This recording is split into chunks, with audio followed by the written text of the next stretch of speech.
Something that we talk about on here, and something I've experienced is having blue on blue situations take place, and it's really hard for people to understand how it happens.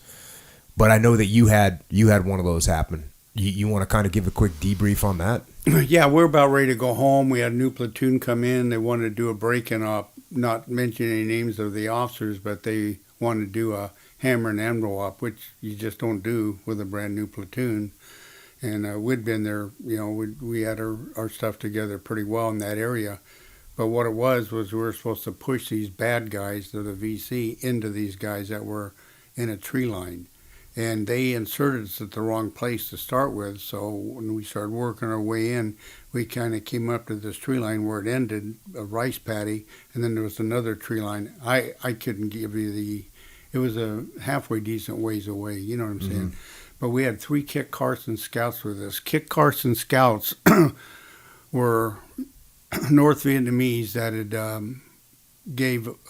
turned over to the South Vietnamese, and they put them in camps, and they called them Chu Hoi camps, basically. And what we would do is we'd go to these camps, and we would get these guys that knew our area that we were working in, and through an interpreter and stuff, we'd brief them and everything, and they'd come and work with us.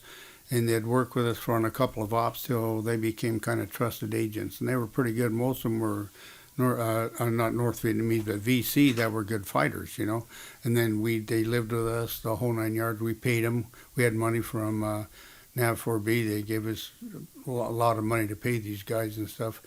So they weren't doing it just for free, because they needed money for their families. And I don't know, the atrocities that happened to their families is one of the reasons they Chu Hoid and came to our to the South Vietnamese side.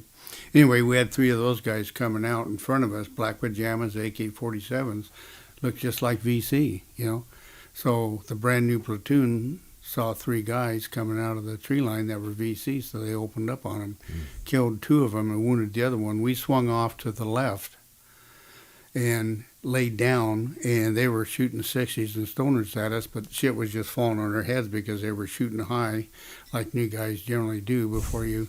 And there was brand new guys in that platoon. They weren't experienced and shit. Normally you'd walk them in, whatever, So we're yelling the radio, ceasefire, ceasefire, and we had our officer that was with us got up on his knees to shoot back at him and got shot through the heart.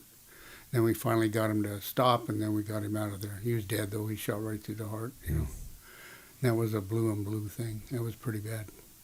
And that was right before you went home? Yeah. Ugh.